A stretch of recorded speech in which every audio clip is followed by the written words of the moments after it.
Welcome friends to our channel Aspire Einstein. Let's study biology together in a friendly way.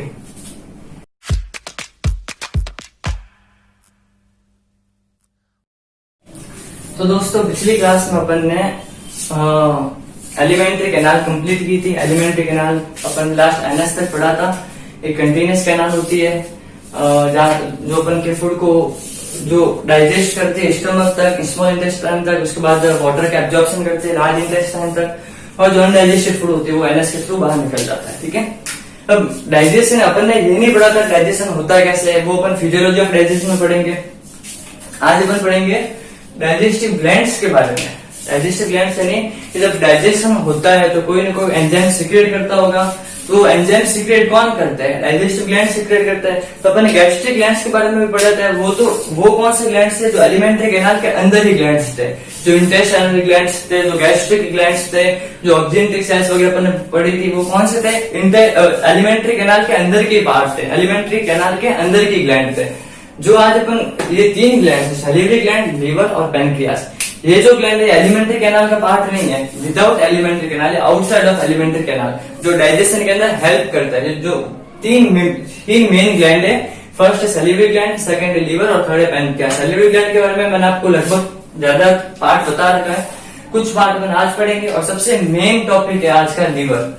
ये liver topic मैंने आपको यहाँ पे सिर्फ इंट्रोडक्शन है, इसकी अगली वीडियो जो होगी उसमें उसके सब फंक्शंस होंगे, उसके अंदर लीवर के और बाइल के फंक्शंस होंगे, बाइल जूस के क्या फंक्शंस होते हैं, इंट्रोडक्शन लीवर का। अगली वीडियो में इसका मेन पार्ट आएगा। ठीक है, तो आज अपन स्टार्ट करते हैं डाइजेस्टिव ग्लैंड्स के बारे में। ठीक है, तो डाइजेस्टिव ग्लैंड्स वो मैंने आपको एक बार फिर बोल रहा हूँ कि जो एलिमेंट्री कैनाल के अंदर है वो भी डाइजेस्टिव ग्लैंड्स ही है, लेकिन उनको अपन ने उनके साथ पढ़ लिया है। आज अपन कौन से पढ़ो? जो आउटसाइड एलिमेंट्री कैनाल है, जो मेन रोल प्ले करते हैं इन डाइजेशन के अंदर। ठीक है, सबसे मेन रोल कौन प्ले करता है? लीवर। उसके बारे में अपन पढ़ेंगे। तो आज स्टार्ट करते हैं डाइजेस्टिव ग्लैंड का। First gland salivary gland. ठीक है, मैंने आपको सैलिवरी ग्लैंड के बारे में पहले ही बता रखा है। सैलिवरी ग्लैंड अपन के अंदर 3 टाइप्स की ग्लैंड होती है। नंबर फर्स्ट होती है पैरोटिड ग्लैंड, नंबर सेकंड होते हैं सबमैंडिबुलर ग्लैंड, और नंबर थर्ड होती है सबलिंगुअल ग्लैंड। ठीक है, मैंने आपको 3 चीजों के बारे में बता रखा है। अब सैलिवरी ग्लैंड क्या करता है? सिक्रेशन ऑफ सैलिवा और सिक्रेशन ऑफ सैलिवरी अमाइलेज, जिसको अपन टाइलिन भी बोलते हैं। टाइलिन का फंक्शन या सैलिवरी अमाइलेज का फंक्शन क्या होता है? स्टार्च का डाइजेशन करना। ठीक है, लेकिन कंप्लीटली स्टार्च का डाइजेशन नहीं करता, वो सिर्फ कितना करता है? 30% ऑफ टोटल स्टार्च। अगर किसी फूड में 100% स्टार्च है तो उसका जो 30% पार्ट होगा वो अपन के माउथ के अंदर डाइजेस्ट हो जाएगा, वो उसका ब्रेक डाउन हो जाएगा। ठीक है, बाकी का जो होता है पैनक्रियाटिक जूस से होता है, इंटेस्टाइनल जूस से होता है, वहां पे जाके उसका 100% डाइजेशन हो जाता है। ठीक है, तो 30% ऑफ स्टार्च डाइजेशन कौन करता है? सैलिवरी अमाइलेज, टाइलिन जिसको अपन बोलते हैं। ठीक है, तो आज अपन तीनों ग्लैंड की अलग अलग बात करते हैं। सबसे पहले अपन बात करते हैं सैलिवरी ग्लैंड की फर्स्ट टाइप, मतलब उसका फर्स्ट पार्ट जिसको बोलते हैं अपन पैरोटिड ग्लैंड। ठीक है, पैरोटिड ग्लैंड क्या होती है? नंबर फर्स्ट बिलो ईयर, अपन के कान के नीचे की साइड में होती है। ठीक है, और कितने पेयर्स और होती कितने नंबर्स के अंदर? 2 नंबर्स में होती है। एक इस साइड के अंदर होती है, एक इस साइड के अंदर होती है। तो 2 नंबर यानी एक पेयर अपन के अंदर पैरोटिड ग्लैंड का पाया जाता है। ठीक है, कहां पर होती है? बिलो ईयर, कान के नीचे दोनों साइड। ठीक है, 2 होती है, एक पेयर में होती है। ठीक है, तो ये जो होती है लार्जेस्ट सैलिवरी ग्लैंड होती है। ठीक है, ये जो पैरोटिड ग्लैंड होती है ये लार्जेस्ट सैलिवरी ग्लैंड होती है। और लार्जेस्ट होती है इसका मतलब ये नहीं है कि ये मैक्सिमम अमाउंट में सैलिवा का सिक्रेशन करेगा, इसका मतलब ये कभी नहीं है। ठीक है, बस ये है कि लार्जेस्ट सैलिवरी ग्लैंड होती है। और इसका सबसे मेन एक जो की पॉइंट है वो क्या है कि सैलिवरी अमाइलेज और जो टाइलिन दोनों एक ही नाम है ना, तो उसका सिक्रेशन कौन करती है? Parotid gland. Mean maximum in 99.9% कौन करती है? पैरोटिड ग्लैंड करती है। ठीक है, तो ये इसका फंक्शन क्या हो गया? सैलिवा प्लस एंजाइम का सिक्रेशन करना। एंजाइम कौन सा हो गया अपन का? वो सैलिवरी अमाइलेज और टाइलिन। ठीक है, अब यहाँ पे आप देख रहे एक लिखा हो स्टेनसेंस डक्ट। स्टेनसेंस डक्ट क्या होती है? स्टेनसेंस डक्ट अपन के सैलिवरी ग्लैंड कहां पर आई हुई है? ईयर के नीचे, कान के नीचे। वहां से सैलिवा को अपन के माउथ तक पहुंचाना। ठीक है, तो वो किस डक्ट से जाते हैं? सैलिवा पैरोटिड ग्लैंड से अपन के माउथ तक स्टेनसेंस डक्ट। स्टेनसेंस डक्ट से, स्टेनसेंस साइंटिस्ट था, उसने डिस्कवर की थी, तो उसके डक्ट का नाम पड़ा स्टेनसेंस डक्ट। ठीक है, तो ये अपन के हो गया पैरोटिड ग्लैंड के बारे में। ये लार्जेस्ट सैलिवरी ग्लैंड है, ये वन पेयर अपन के अंदर पाया जाता है इसका। और ये माउथ के अंदर जो सलेवा पहुंचाती है वो एक्सटेंशन डक्ट से पहुंचाती है। और दूसरा इसका और आखिर इसका की पॉइंट है कि ये सलेवे के साथ एंजाइम का भी सिक्रेशन करती है। सलेवरी अमाइलेज का सिक्रेशन कौन सी ग्लैंड करती है? पैरोटिड ग्लैंड करती है। ठीक है। आगे अपन पढ़ते हैं सब मैंडिबुलर ग्लैंड, जिसको सब मैक्सिलरी ग्लैंड भी बोलते हैं। सब मैंडिबुलर ग्लैंड कहाँ पर होते हैं? अपने जॉ एंगल के अंदर, अपना जो जॉ होता है जबड़ा, यहाँ पर ये पाई जाती है सब मैंडिबुलर ग्लैंड। सब मैंडिबुलर बोन के नीचे पाई जाती है। ठीक है। तो सब मैंडिबुलर ग्लैंड, इसका भी एक पेयर होता है। एक पेयर अपन का इस साइड में होता है, एक पेयर अपन का इस साइड में होता है। एक लेफ्ट में एक नंबर इस साइड में होता है, एक नंबर इस साइड में होता है। तो दोनों मिलकर एक पेयर हो गया ना। तो होती कितनी, नंबर में कितनी होती है? 2। और पेयर बोले तो कितना हो गया? एक पेयर में होता है। ठीक है। और इसका जो मेन की पॉइंट क्या है? Secrete maximum amount of saliva. Maximum amount of saliva कौन सिक्रेट करती है? सब मैंडिबुलर और सब मैक्सिलरी ग्लैंड। आप याद रख सकते हैं यहाँ पे सब मैक्सिलरी मैक्सिमम। ठीक है। तो सब मैक्सिलरी ग्लैंड क्या करती है? मैक्सिमम अमाउंट ऑफ सलेवा का सिक्रेशन करती है। ठीक है। और इसकी डक्ट कौन सी होती है? Wharton's duct. ये वार्टन्स डक्ट से है ना, जो अपन के जॉ से अपन के माउथ तक सलेवा को पहुंचाती है। ठीक है। और ये वार्टन्स डक्ट जो होती है, ये लॉन्गेस्ट डक्ट होती है। लॉन्गेस्ट जो 3 डक्ट है ना, एक्सटेंशन डक्ट हो गई, ये डक्ट ऑफ राइविनस हो गई और वार्टन्स डक्ट। इन तीनों में से सबसे लॉन्गेस्ट डक्ट कौन सी होती है? वार्टन्स डक्ट होती है। ठीक है। क्योंकि ये थोड़ा माउथ से दूर होती है, यहाँ पर होती है। और यहाँ से अपन के माउथ तक पहुंचाना तो थोड़ा डिस्टेंस लॉन्ग हो जाता है। तो इसलिए ये वार्टन्स डक्ट कौन से होते हैं? लॉन्गेस्ट सैलिवरी डक्ट बोल सकते हैं इसको। ठीक है। तो इसके बाद में अपन क्या पढ़ा? ये जॉ एंगल के अंदर प्रेजेंट होती है। ये वन पेयर होता है इसका, एक पेयर राइट साइड, एक पेयर लेफ्ट साइड। ठीक है। और ये मैक्सिमम अमाउंट ऑफ सलेवा की सिक्रेशन करती है। और आखिरी पॉइंट इसका पढ़ा कि सलेवा माउथ तक पहुंचाती है थ्रू वार्टन्स डक्ट। ठीक है। मैं आपको शॉर्ट में ही बता रहा हूँ, ज्यादा डीप नहीं जा रहा। आगे आते हैं सब लिंगुअल ग्लैंड। ठीक है। फर्स्ट पैरोटिड हो गई, सेकंड सब मैंडिबुलर हो गई, थर्ड आगे सब लिंगुअल। मैंने आपको पहले बताया था लिंगुअल वर्ड किसके लिए आता है? टंग के लिए। और सब का मतलब होता है नीचे, जो अपन के टंग के नीचे जो सैलिवरी ग्लैंड प्रेजेंट होते हैं उसको क्या बोलते हैं? सब लिंगुअल ग्लैंड। ठीक है। बिलो टंग। और ये जो होती है, ये जो सलेवा पहुंचाती है माउथ तक, उस डक्ट का नाम क्या होता है? डक्ट ऑफ राइविनस और बार्थोलिन्स डक्ट। ठीक है। उसका 2 नाम है, एक डक्ट ऑफ राइविनस भी बोल सकते हैं और बार्थोलिन्स डक्ट भी बोल सकते हैं। ठीक है। तो यहाँ पर अपन के हो गया स्ट्रक्चर्स कंप्लीट सैलिवरी ग्लैंड के, पैरोटिड, सब मैंडिबुलर और सब लिंगुअल ग्लैंड के बारे में। ठीक है। अगर मैंने आपको ये पॉइंट बता दें, सैलिवरी ग्लैंड जो होती है 6 इन नंबर होती है, 3 इन पेयर्स होती है। ठीक है। एक पेयर इसका, एक पेयर इसका, एक पेयर इसका। ठीक है। 2 ग्लैंड ये, 2 ग्लैंड ये, 2 ग्लैंड ये। ठीक है। 6 इन नंबर होती है, 3 इन पेयर्स होती है। ठीक है। आगे अपन पढ़ते हैं सलेवा का जो जूस होता है उसका कंपोजिशन क्या क्या होता है, उसके अंदर क्या क्या होता है। आपने ये भी सुना होगा कि अपन के जो माउथ के अंदर चोट लग जाती है वो अपने आप ठीक हो जाती है। ठीक क्यों होती है इसका भी रीजन अपन देखेंगे। और उसके अंदर कंपोजिशन क्या क्या होता है वो भी अपन पढ़ेंगे। ठीक है।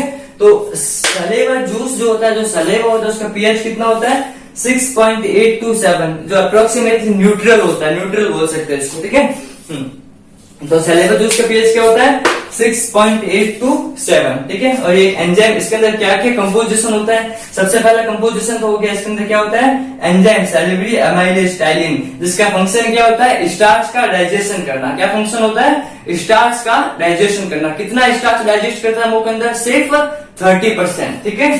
तो ये यहाँ पर हो गया सैलिवरी अमाइलेज, जिसका फंक्शन होता है स्टार्च का डाइजेशन करना। आगे आता है लाइसोजाइम और म्यूकस। ठीक है।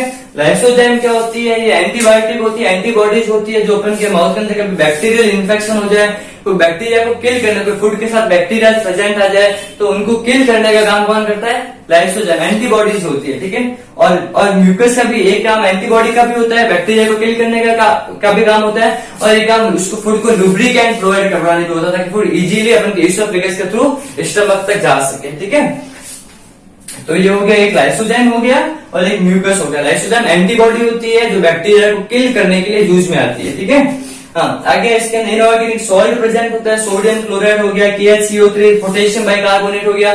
इनका फंक्शन क्या होता है कि जो सलेवा का पीएच है उसको मेंटेन करना, जो होम्योस्टेसिस भी बोलते हैं इस प्रोसेस को। ठीक है।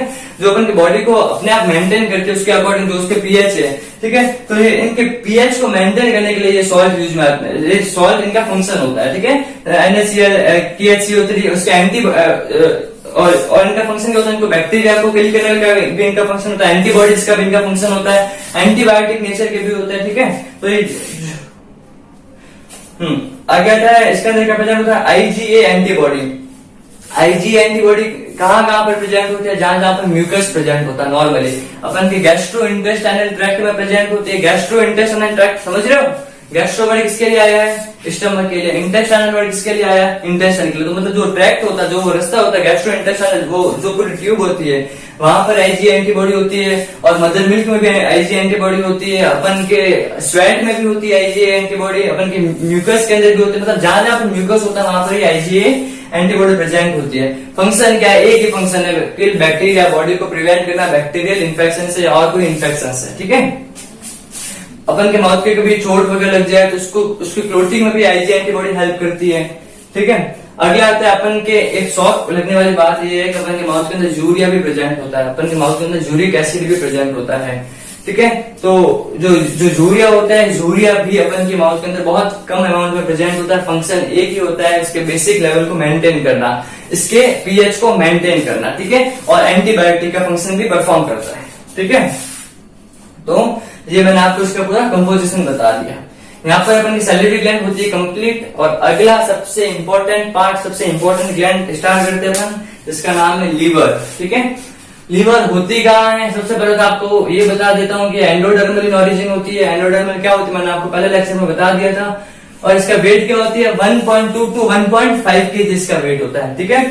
इसका स्ट्रक्चर कैसा होता है, ट्राइंगुलर स्ट्रक्चर होता है। आप देख रहे हो ये लीवर है, इसका स्ट्रक्चर कैसा है, ट्राइंगुलर स्ट्रक्चर होता है, ठीक है। ये होता कहां पर, इसकी पोजीशन क्या होती है, right side below diaphragm, diaphragm के जस्ट नीचे on the right side of human body, ठीक है। तो ट्राइंगुलर स्ट्रक्चर होता है, और इसकी पोजीशन, इसकी लोकेशन होती है राइट साइड बिलो डायफ्राम, ठीक है। ये largest gland of human body है, ये ह्यूमन बॉडी का सबसे लार्जेस्ट ग्लैंड, जितने भी ग्लैंड अपन के ह्यूमन बॉडी के अंदर है उनमें से सबसे लार्जेस्ट ग्लैंड कौन सा है, लीवर, ठीक है। इसका मोस्ट ऑफ फंक्शन एक्सोक्राइन का होता है। आगे देखते हैं ये क्या होता है, ये इसको बायोकेमिकल फैक्ट्री भी बोलते हैं। बायोकेमिकल फैक्ट्री, केमिकल फैक्ट्री मतलब क्या होता है, जहां पर बहुत सारे केमिकल्स बनते हो। सिमिलरली लीवर के अंदर अपन की बॉडी के जितने भी केमिकल्स होते हैं, मोस्ट ऑफ केमिकल्स लीवर के अंदर बनते हैं, ठीक है। जैसे थ्रोम्बिन हो गया, प्रोथ्रोम्बिन वगैरह हो गए, और गामा ग्लोबुलिन वगैरह हो गए, अमीनो एसिड्स हो गए। अमीनो एसिड्स को यूरिया में कन्वर्ट करने का प्रोसेस भी यहाँ पर लीवर के अंदर होता है। तो मतलब जो केमिकल फॉर्मेशन का प्रोसेस होता है वो मोस्ट ऑफ लीवर के अंदर परफॉर्म होता है। तो इसको एक स्पेसिफिक नाम दिया गया है, बायोकेमिकल फैक्ट्री। बायो क्यों, क्योंकि अपन बॉडी के अंदर हो रहा है, और केमिकल फैक्ट्री क्योंकि वहां पर बहुत सारे केमिकल सिंथेसिस हो रहा है, ठीक है। तो इसको क्या बोलते हैं, बायोकेमिकल फैक्ट्री भी इसको बोलते हैं। अब बात आती है कि लीवर के अंदर लोब्स कितने होते हैं। ये मैंने आपको इसकी पोजीशन बता दी, right side below the diaphragm, ठीक है। तो देखो ये आपका डायफ्राम है, ये डायफ्राम, और इसके राइट साइड में होता है, ठीक है। तो अब इसके जो लीवर के लोब्स की बात करूंगा तो मेन इसके दो लोब्स होते हैं, राइट लोब और लेफ्ट लोब, ठीक है। लेकिन टोटल लोब्स की बात करें तो टोटल कितने लोब्स होते हैं, 4 lobes. Right lobe, left lobe, quadrate lobe और कॉर्डेट लोब। इन दोनों का जिक्र ज्यादा कहीं नहीं होता है, अपन को याद कौन सा रखना है, ये 2 लोब, राइट लोब और left lobe. Maximum ratio in 2 lobe का ही होता है, राइट और लेफ्ट लोब का, ठीक है। तो ये आपका राइट लोब लीवर का, ये आपका लेफ्ट लोब लीवर का, ठीक है। क्वाड्रेट कॉर्डेट भी होता है, लेकिन उनका इतना ज्यादा जिक्र नहीं होता क्योंकि मैक्सिमम रेशियो के अंदर राइट और लेफ्ट लोब ही होते हैं। 5/6 to 1/6 का रेशियो होता है राइट और लेफ्ट लोब का। उसके बाद में अपन बात करें कि ये राइट और लेफ्ट लोब बने कैसे होंगे राइट और लेफ्ट लोब, ठीक है। तो मैंने आपको एक चीज बताई थी, जब मैंने आपको स्टमक पढ़ाया था या इसोफेगस पढ़ाया था, तो उस वक्त मैंने आपको एक चीज बताई, जो पेरिटोनियम एक लेयर होती है, पेरिटोनियम कवरिंग होती है अपने डाइजेस्टिव सिस्टम जितने ऑर्गन्स होते हैं। जैसे मैंने आपको एग्जांपल दिया था, जो लंग्स की कवरिंग, जो लंग्स की आउटर मेम्ब्रेन होती है उसको क्या बोलते हैं, प्लूरल मेम्ब्रेन बोलते हैं, ठीक है।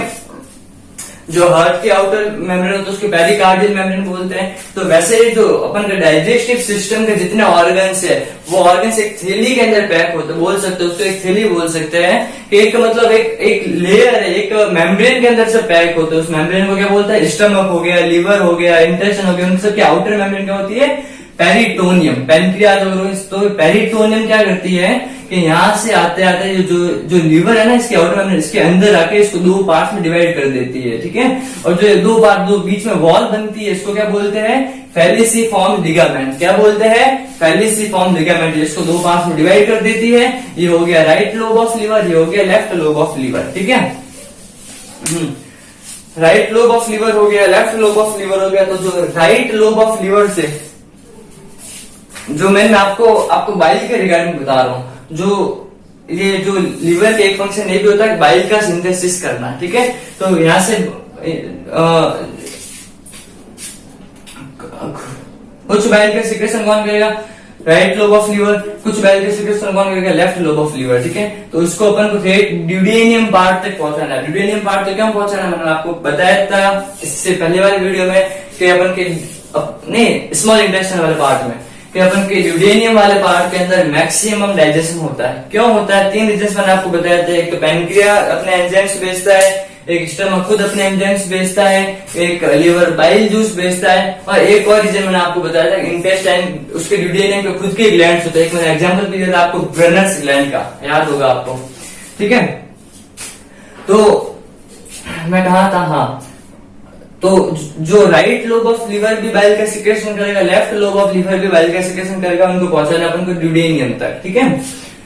तो राइट लोब से जो डक्ट निकलती है, ये राइट लोब से डक्ट निकल रही है, इसको क्या बोलते हैं, राइट हेपेटिक डक्ट, ठीक है। जैसे स्टमक के लिए गैस्ट्रिक वर्ड यूज आता था, वैसे लिवर के लिए कौन सा वर्ड यूज आता है, हेपेटिक वर्ड, ठीक है। तो इसको क्या बोलेंगे अपन, राइट हेपेटिक डक्ट, ठीक है। और जो लेफ्ट पार्ट से जो डक्ट निकल रही है उसको क्या बोलेंगे अपन, लेफ्ट हेपेटिक डक्ट, ठीक है। हेपेटिक वर्ड फॉर लिवर, ठीक है। और ये राइट हेपेटिक डक्ट और ये लेफ्ट हेपेटिक डक्ट दोनों कंबाइन हो रही है, और कंबाइन होकर क्या बना रहे हैं, कॉमन हेपेटिक डक्ट, ठीक है। Right hepatic duct, left hepatic duct दोनों मिली क्या बने, कॉमन हेपेटिक डक्ट, ठीक है। यहां से बाइल आ रहा है, यहां से भी बाइल आ रहा है, यहां से भी बाइल आ रहा है। अब जो लिवर बाइल सिक्रेशन करता है ना, जो लिवर जो बाइल सिक्रेट करता है वो क्या होता है, बहुत डाइल्यूट होता है, उसके अंदर वाटर का अमाउंट बहुत ज्यादा होता है, ठीक है। तो अगर किसी चीज को उसको अच्छे से कोई एंजाइम को अच्छा और परफॉर्म करना है तो उसको कंसंट्रेट करना पड़ेगा, ठीक है।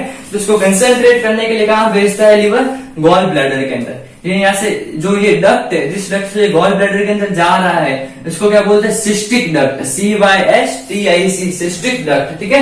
तो ये राइट लोब से बाइल आया, लेफ्ट लोब से बाइल आया, कॉमन हेपेटिक डक्ट तक आया, और ये फिर यहाँ पे बाइल चला जाएगा यहाँ से गॉल ब्लैडर के अंदर, ठीक है। क्यों जाएगा, उसको कंसेंट्रेट करेगा, उसका वाटर का अमाउंट जो उसको कम करेगा, उसको गाढ़ा करेगा, उसको कंसेंट्रेट करेगा डाइल्यूट से, ठीक है। तो ये यहाँ से सिस्टिक डक्ट से होते हुए कहां जाएगा, गॉल ब्लैडर के अंदर, और जब कंसेंट्रेट होकर वापिस सिस्टिक डक्ट से होते हुए ही आगे जाएगा, ठीक है।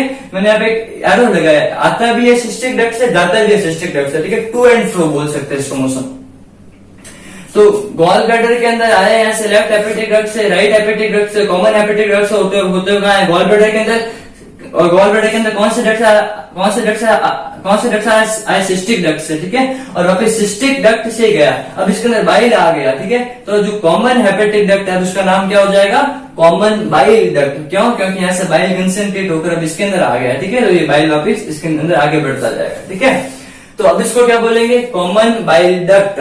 कब बोलेंगे, गॉल ब्लैडर की जो बाद वाली डक्ट है, जब इसके अंदर बाइल आ गया हो, ठीक है। और कॉमन बाइल डक्ट का एक और नाम होता है डक्टस कोलेडोकस। क्या बोलते हैं, डक्टस कोलेडोकस। कॉमन बाइल डक्ट का ही एक और नाम होता है डक्टस कोलेडोकस, ठीक है। तो ये हो गया आपका डक्टस कोलेडोकस, ठीक है। तो यहाँ लेफ्ट हेपेटिक डक्ट से आया, राइट हेपेटिक डक्ट, फिर सिस्टिक डक्ट से गॉल ब्लैडर के अंदर गया, यहाँ पर कॉमन हेपेटिक डक्ट हो गई थी, सिस्टिक डक्ट से गॉल ब्लैडर के अंदर गया, फिर क्या बन गई यहाँ पर, कॉमन बाइल डक्ट, ठीक है। After cystic duct, after gall bladder जो डक्ट है, जब उसके अंदर बाइल आ गया उसको क्या बोलेंगे अपन, कॉमन बाइल डक्ट या डक्टस कोलेडोकस, ठीक है। यहां तक समझ में आया। यहाँ पर एक स्फिंक्टर लगा होता है, स्फिंक्टर ऑफ बॉयडेन। स्फिंक्टर जहां पर भी लगा होगा फंक्शन एक ही होगा, बैकवर्ड मूवमेंट को रोकना, वो चीज आगे ही बढ़ती जानी चाहिए, वापस पीछे नहीं आनी चाहिए, ठीक है। तो स्फिंक्टर ऑफ बॉयडेन यहाँ पे लगा होता है कॉमन बाइल डक्ट के अंदर, ये मैंने इसको लेबल कर रखा है स्फिंक्टर ऑफ बॉयडेन को, ठीक है। तो ये हो गया स्फिंक्टर ऑफ बॉयडेन, ये कॉमन बाइल डक्ट से बाइल आगे जा रहा है, आगे जा रहा है, आगे जा रहा है, फिर जहां से होते हुए ये कहाँ चला जाता है, ड्यूडेनियम के अंदर, ठीक है। और यहाँ से होता है ड्यूडेनियम चला जाता है, और ये पैनक्रियाज का जो ये डक्ट आपको दिख रही है ना, ये वाला डक्ट, इसको क्या बोलते हैं, पैनक्रिएटिक डक्ट, जो डक्ट है पैनक्रियाज के अंदर, जो आपको लाल मार्कर से जो ये क्या है, पैनक्रियाज, ठीक है।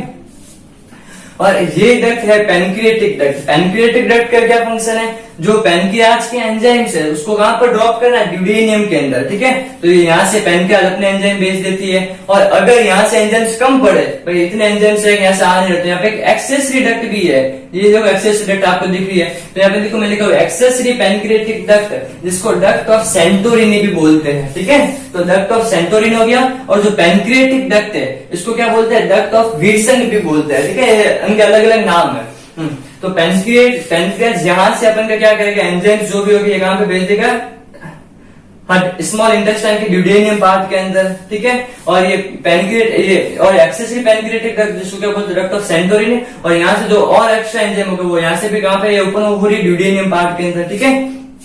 यहां तक समझ में आया। और इसको जो ये वाली डक्ट है ना, देखो ये इसको कॉमन बाइल डक्ट भी बोल सकते हैं, वो भी गलत नहीं है, इसको हेपेटोपैनक्रिएटिक डक्ट भी बोल सकते हैं। हेपेटोपैनक्रिएटिक डक्ट क्यों, ये देखो ये पार्ट आ रहा है, मतलब एक डक्ट ये आ रही है वहां से लीवर से, और पैनक्रियाज दोनों डक्ट कनेक्ट हो रही है, तो hepato word for liver, pancreatic word for pancreas, तो दोनों को मिलाकर क्या बोल दिया, हेपेटोपैनक्रिएटिक डक्ट। और इसी हेपेटोपैनक्रिएटिक डक्ट के आगे लगा होता है स्फिंक्टर ऑफ ओडाई। आपकी बुक के अंदर और नॉर्मली आप हर जगह आपको मिलेगा कॉमन बाइल डक्ट के अंदर स्फिंक्टर ऑफ ओडाई लगा होता है, ये कॉमन बाइल डक्ट ही है, इसको अपन हेपेटोपैनक्रिएटिक डक्ट भी बोल सकते हैं। आपके एग्जाम में है कि स्फिंक्टर ऑफ ओडाई कहां लगा होता है, तो आप कॉमन बाइल डक्ट ही लिखे ना, क्योंकि आपकी बुक के अंदर कॉमन बाइल डक्ट ही लिखा हुआ है, ठीक है।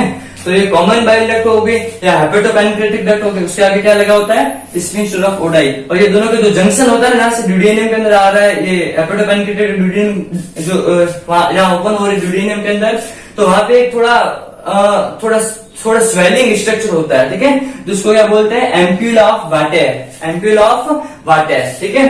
तो ये मैंने आपको हो गया पूरा, आपको जो लेवलिंग की आपको समझा दी। इसका जो मेन पार्ट है, जो लीवर के फंक्शंस क्या होते हैं, बाइल के फंक्शंस क्या होते हैं, लीवर क्या क्या सिंथेसिस करता है, कौन कौन से केमिकल सिंथेसिस करता है, ये सब अपन पढ़ेंगे अगली वीडियो में, ठीक है। कोई डाउट हो तो पूछते रहिए। Thank you very much.